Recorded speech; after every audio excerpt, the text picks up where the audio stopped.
Hi hello ನಮಸ್ಕಾರ my dear food lovers, welcome back to our channel Mamata's recipe. ನಮ್ಮ ಕುಂದಾಪುರದಲ್ಲಿ 1957ರಲ್ಲಿ originate ಆಗಿರೋಂಥ ghee roast ರೆಸಿಪಿನ ಮಶ್ರೂಮಲ್ಲಿ ಟ್ರೈ ಮಾಡೋಣವಾ? ಇದೇ ಇವತ್ತಿನ ಮಮತಾಸ್ ರೆಸಿಪಿ, ಮಶ್ರೂಮ್ ಗೀ ರೋಸ್ಟ್. ನೀವು ಇನ್ನೂ ನಮ್ಮ ಚಾನಲ್ನ ಸಬ್ಸ್ಕ್ರೈಬ್ ಆಗಿಲ್ಲ ಅಂದರೆ ಪ್ಲೀಸ್ ಬೇಗ ಸಬ್ಸ್ಕ್ರೈಬ್ ಆಗಿ ಶುರು ಮಾಡೋಣವಾ? ನಾನಿಲ್ಲಿ 400 ಗ್ರಾಮ್ ಅಷ್ಟು ಮಶ್ರೂಮ್ ಅಂದರೆ 2 ಪ್ಯಾಕೆಟ್ ಅಷ್ಟು ಮಶ್ರೂಮ್ನ ಕ್ಲೀನ್ ಮಾಡಿ ಕಟ್ ಮಾಡಿ ಇಟ್ಕೊಂಡಿದ್ದೀನಿ. ಇದಕ್ಕೆ ರುಚಿಗೆ ತಕ್ಕಷ್ಟು ಉಪ್ಪು, 1/4 ಟೀ ಸ್ಪೂನ್ ಅಷ್ಟು ಅರಿಶಿನ, ಅರ್ಧ ಟೀ ಸ್ಪೂನ್ ಅಷ್ಟು red chilli powder, 2 table spoon ಅಷ್ಟು ಗಟ್ಟಿ ಮೊಸರು ಸೇರಿಸಿ ಸ್ಮೂತಾಗಿ ಮಿಕ್ಸ್ ಮಾಡ್ತಿದ್ದೀನಿ. ಇದನ್ನ ಒಂದು 30 ನಿಮಿಷ ನೆನೆಸಿಡಬೇಕು. ಆಗ ಮಶ್ರೂಮ್ ಸಾಫ್ಟ್ ಆ್ಯಂಡ್ ಜ್ಯೂಸಿ ಆಗಿರುತ್ತೆ, ತಿನ್ನಬೇಕಾದ್ರೆ ಮಜವಾಗಿರುತ್ತೆ. ನೋಡಿ, ಇದನ್ನ ಈ ರೀತಿಯೇ ಜೆಂಟಲಾಗಿ ಮಿಕ್ಸ್ ಮಾಡಿ ಒಂದು 30 ನಿಮಿಷ ನೆನೆಸೋಣ. ನೆಕ್ಸ್ಟ್ ಗ್ರೈಂಡಿಂಗ್ ಏನೇನು ಬೇಕಂತ ನೋಡ್ಕೊಂಬರೋಣ ಬನ್ನಿ. ಇದಕ್ಕೆ ಒಂದು 10 ಬ್ಯಾಡಗೆ ಮೆಣಸಿನ್ಕಾಯಿ ಹಾಕೋದ್ರಿಂದ ಒಳ್ಳೆ ಕಲರ್ ಬರುತ್ತೆ. ಅದಾದಮೇಲೆ ಒಂದು 15 ಪೀಸ್ ಗೋಡಂಬಿ, ಇದು ಒಳ್ಳೆ ಥಿಕ್ನೆಸ್ ಬರುತ್ತೆ. ಇದನ್ನ ಬಿಸಿನೀರಲ್ಲಿ ನೆನೆಸಿಡ್ತಿದ್ದೀನಿ ಸೊ ದಟ್ ರುಬ್ಬೇಕಾದ್ರೆ ಫೈನ್ ಪೇಸ್ಟ್ ಆಗುತ್ತೆ.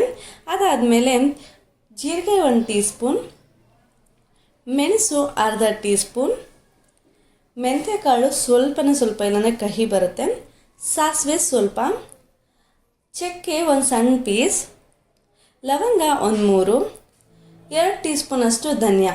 ನೋಡಿ, ಇದೆಲ್ಲ ಒಳ್ಳೆ ಘಮ ಕೊಡುತ್ತೆ ಗೀ ರೋಸ್ಟ್ಗೆ. ಇದನ್ನೆಲ್ಲ ಲೋ ಫ್ಲೇಮಲ್ಲೇ ಹುರ್ಕೊಳ್ಬೇಕು. ಬೇಕಂದರೆ ಇದನ್ನು ಸ್ಕ್ರೀನ್ಶಾಟ್ ತೆಗೆದಿಟ್ಕೊಳ್ಳಿ, ಫ್ಯೂಚರ್ ಯೂಸ್ಗಾಗತ್ತೆ.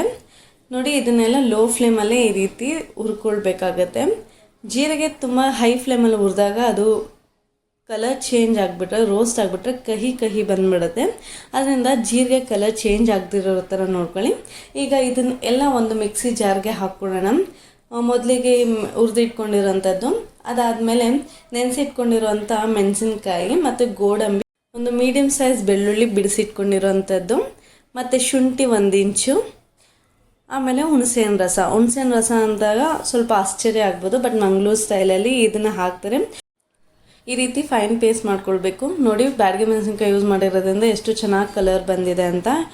ನೆಕ್ಸ್ಟ್ ಪ್ಯಾನ್ ಬಿಸಿಗಿಟ್ಟು ಅದಕ್ಕೆ 2 ಟೀ ಸ್ಪೂನ್ ಅಷ್ಟು ತುಪ್ಪ ಹಾಕ್ಕೊಳ್ಬೇಕು. ನಾನಿಲ್ಲಿ ಎಣ್ಣೆ ಯೂಸ್ ಮಾಡ್ತಿಲ್ಲ, ಗೀ ರೋಸ್ಟ್ ಆಗಿರೋದ್ರಿಂದ ಕಂಪ್ಲೀಟಾಗಿ ಗೀ ಯೂಸ್ ಮಾಡ್ತಿದ್ದೀನಿ.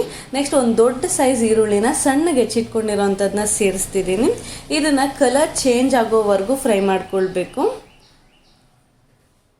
ನೆಕ್ಸ್ಟ್ ಇದಕ್ಕೆ ಕರಿಬೇವಿನ ಎಲೆ ಹಾಕಿ ಫ್ರೈ ಮಾಡ್ಕೊಳ್ತಿದ್ದೀನಿ.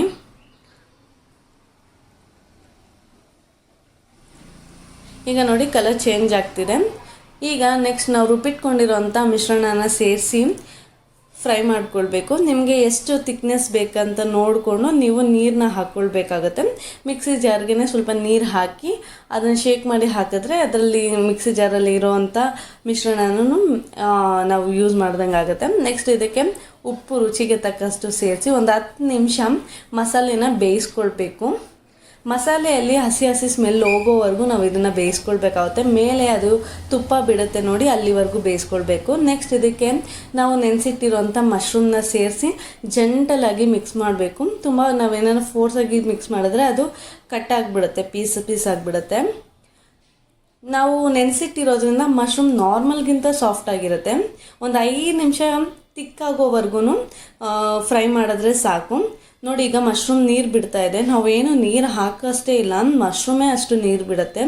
ಈ ಮಶ್ರೂಮ್ ಬಿಟ್ಟಿರೋಂಥ ನೀರು ಡ್ರೈ ಆಗೋವರೆಗೂ ಸ್ವಲ್ಪ ನಾವು ಫ್ರೈ ಮಾಡ್ಕೊಳ್ಬೇಕಾಗುತ್ತೆ. Usually mushroom ghee roast gravy ಕನ್ಸಿಸ್ಟೆನ್ಸಿಗಿಂತೂ ಸ್ವಲ್ಪ ಗಟ್ಟಿನೇ ಇರುತ್ತೆ. ನಿಮಗೆ ಚಪಾತಿಗೆ ಬೇಕಂತಂದರೆ ಸ್ವಲ್ಪ ಗ್ರೇವಿ ಥರನೇ ಮಾಡ್ಕೊಳ್ಬೋದು. ನಾನು ಇಲ್ಲಿ ಸ್ವಲ್ಪ ಗೀ ರೋಸ್ಟ್ನ ಸ್ವಲ್ಪ ಗ್ರೇವಿ ಟೈಪಲ್ಲಿ ಮಾಡ್ಕೊಳ್ತಿದ್ದೀನಿ. ಈ ಮಮತಾಸ್ ರೆಸಿಪಿ ನಿಮಗೆ ಇಷ್ಟವಾಗಿದ್ದರೆ ನಮ್ಮ ಚಾನಲ್ನ ಲೈಕ್ ಮಾಡಿ, ಫ್ಯಾಮಿಲಿ ಫ್ರೆಂಡ್ಸ್ ವಾಟ್ಸಪ್ ಗ್ರೂಪಲ್ಲಿ ಶೇರ್ ಮಾಡಿ. ಇದೇ ಥರ ಇನ್ನಷ್ಟು ರೆಸಿಪೀಸ್ಗೆ ನಮ್ಮ ಚಾನಲ್ನ ಮರೀದೆ ಸಬ್ಸ್ಕ್ರೈಬ್ ಮಾಡಿ. ಧನ್ಯವಾದಗಳು.